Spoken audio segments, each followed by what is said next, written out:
'n Dorp so klein, daar's amper nie eens 'n stopteken om oor te steek nie. Knip jou oë en jy's deur dit. Met slegs 8 permanente inwoners staan Val in Mpumalanga egter vir niks of niemand terug nie. Die hoteleienaars Andre en Rita Brits kan jou alles vertel van die skatkis vol staaltjies, stories en geskiedenis op die dorp. Ons het gaan in Val. Vir Val was waarskynlik Val se voorland, maar 'n onderwyseres van Standerton koop die hotel in 1994 op 'n veiling vir R18.000. En Rita en haar man Andre se lewens as ook die dorp verander ten goeie. Rita se storie met die dorp het egter reeds in haar kinderjare begin, toe sy die dorp tydens plaasvakansie saam met haar oupa kom besoek het. Min wetend wat se diep spore sy in die toekoms hier sou trap. Jy ken hierdie dorp al van kindsbeen af. Hoe so? My oupa het hier naby 'n plaas gehad. So my kinders sal nou die 13de geslag op Val wees in die Val omgewing. 13de geslag, ja. So my grootoupa grootjie was een van die pioniers gewees van die. Jessie. Ja. Andre, maar julle is hier getroud ook. Ja, in die klein kerkie. En ek het die dag nog verdwaal, ek kon hom nie kry nie. Ek het aan die ander kant vir die spoor moes ek vra waar is die kerk. Okay, nou moet ek vra, hoe het dit gebeur dat julle die hotel gekoop het? So wat het gebeur, ons wou eintlik in Clarence gaan koop het. Dis 94. Dis 94. Ja. Toe ons terugkom van Clarence af, toe is daar in die Standerton koerantjie dat die hotel op veiling gaan kom. Julle die hotel gekoop vir, as ek reg as ek sê R18.000 op daai veiling. Maar ek was, dink ek, niemand was hier nie, net Rita was hier so. Het dis jy balance ons het dit. Dit is nog geen Dit is nie selfone nie. En toe het ek die middag hier omgery Ja. en toe kry ek die vroutjie van die poskantoor het hier gewerk. Toe vra ek verstaan die hotel is vandag hier op veiling verkoop. Toe sê sy weet nie dit is nie maar mevrou Brits. En toe wonder ek net wat sy betaal het. Ja. En, Hoe lank het die restaurasie geneem? 8 maande. Nee, Ja. dat jy daar Dit is so lank. ja, ons het bouers van gekry. Wat toe ek opgehou skool uit, toe ek tyd en ek het toe dis al die lakens en slope en gordyne self gemaak hier op die vloer van die hotel. Dit uitgeknip en gemaak. En dan so oor die jare die tuin gegroei en toe het ons net kamer 1, 2, 3 en 4 gehad. Baie mense weet dit is rustiek. Ons wil net autentiek wees. Ja. Hoe sou julle sê het Val julle lewens verander? Ek dink ongelooflik is totaal soos julle sien hierdie vreedsaamheid en stilte. Alhoewel ons baie besig met tye geraak het en nou raak ons nog baie meer besig. Ek dink wat so lieflik maak hier is ons gemeenskap. Daar's 'n lieflike samehorigheidsgevoel. Almal kyk uit vir mekaar. Ek dink ons kan nie wees wat ons is sonder die plaaslike gemeenskap nie. So ek meen dit gaan net nie werk nie. Mense het die samewerking van jou gemeenskap nodig. Die hotel sluit tans 'n kroeg, restaurantgedeelte as ook 'n museumgebou in. Die oorspronklike stasiegebou en hotel is in 1896 gebou, toe die plaaseienaar die regering toestemming gegee het om die treinspoor tussen Johannesburg en Durban verniet oor sy plaas te laat loop, mits hulle 'n stasie op Val bou. So was die dorp besig op sy dag.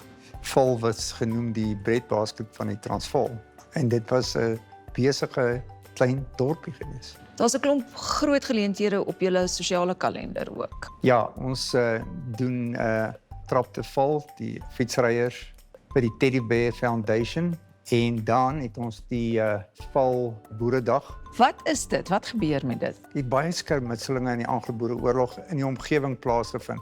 En David Scholes saam met Rita het weer baie van die goed nagevors waar die plekke gebeur het en dan monumente opgesit. En dan daai spesifieke dag gebeur daar dan reenactment by die whisky trein in 1899 omgeval het. Ja, dis 'n groot trekpleister, ja. Ek het opgelet daar's luidsprekers op die lamppale. Wat is dit? Dit is sommer Rita se een van haar planne ook straatmusiek. So ons het ligte agtergrondmusiek ja, terwyl die mense hier rondloop en kuier, lekker ligte agtergrondmusiek. 'n handsentrale van die ou poskantoor, as ook 'n waskom wat haar ouma destyds gaan begrawe het toe sy hoor dat die kakies na die plase in die omgewing op pad is, maak deel uit van die juwele in die museum. Hierdie is jou museum en jou winkel. Ja. Nee. Ja. Hier's 'n paar interessanthede wat vir jou persoonlik baie beteken. So as jy daai kant toe kyk, dan sien jy daar is die ou, ons noem dit die Victoriaanse internet. Dit is die ou sentrale. Ons het eers in 2002 outomatiese lyne gekry. Ek kan dit nie glo nie. Daar in die poskantoorhoekie is ook ons posterestante kas. So as jy vir iemand geskryf het, het jy gesê L.J. Engelbreg poskantoor val.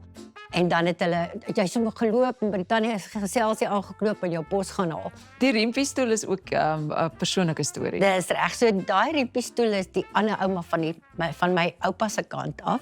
Sy is op die stoel weggevoer na die konsentrasiekamp toe en die ou stoel het teruggekom, maar ouma het toe ongelukkig nie teruggekom nie. Sy is toe oorlede in die konsentrasiekamp. Julle familieplaas is afgebrand ook. Man, weet jy, die huise is almal afgebrand omdat die vrouens vir die mans voorrade voorsien het. So die mans kon glip het huis toe en dan voorrade gekry het en weer teruggegaan het en partykeer daar weggekruip het en oornag het ook. Al die plase in die omgewing was afgebrand gewees en die vrouens weggevoer konsentrasiekamp toe. Dit is ongelooflik tragies, maar dis 'n bietjie snaaks die storie van die boere met die trein, hè? Toe die Britte is by hulle aangesluit. So wat gebeur het, die boere het gelê en wag vir die goederetrein om verby te kom. En toe die trein verbykom, blaas hulle dit op. Toe dit uitval, toe dit Christmas puddings en bier en whisky en toe hulle so dors, hulle begin drink en die Engelse daar in hegtenis geneem een kant. En toe begin hulle so vrolik raak dat hulle nadat by die Engelse ook begin deel en dan begin hulle sing for he's a jolly good fellow en net so 'n lekker saam party hou en almal is toe na hulle verskillende kampe toe in die volgende oggend met 'n vreeslike babbelas wakker geword. Julle het 'n gedenkplaat gekry. Julle is vereer vir die werk wat julle in die dorp. Ja, dit was 'n groot voorreg. Ek gevoel of ek hoofmeisie word. Die Heritage Association van Suid-Afrika het vir ons gesê om vir ons bewaring werk en omdat ons die ou geboue gerestoreer het en die plaaslike gemeenskap betrek het hulle vir ons 'n diploma van verdienste gegee. En ook daai blou plaak by die ingang van die deur, dis waar die boere-generaals bymekaar gekom het. Louis Botha en Jan Smuts en daai aan het gesê, hoe gaan hulle nou vir die boere vertel dat hulle gaan oorgee? Julle het ook 'n paar monumente en goed in die omgewing en daar's mooi tekens oral op. Vertel my 'n bietjie van hulle. So, David Skaals, hy is 'n afgetrede prokureur. Hy is 'n histories mal, hy's gek oor geskiedenis. So hy het vir ons 'n monument opgesit by die whisky-trein. Hy het vir ons hierdie monument by die Labyrinth opgesit vir die Britse soldate wat vroeër hier begrawe is en volgende jaar gaan ons een onthul vir die boere wat in die oorlog betrokke in die Waterval omgewing was. Dan is daar 2 baie mooi monumente opgesit vir Captain Surgeon Arthur Martin Leake. Hy is een van 3 mense net in die geskiedenis wat 2 VC's gewen het vir dapperheid. En sy eerste VC het hy naby Val verwerf. En dan het David ook gehelp om my groot-grootoupa sy grafsteen te restoreer. En dan is daar 'n graf vir die unknown British soldier wat ook in die familie begrafplaas begrawe is. Ek wil sê, ek is so oud, my poppe is museumstukke. Daai was my eerste lappoppie. Haar naam was Margriet en ek het haar met 'n paaseier gekry. So, dis hoe oud ek is. Museumstukke.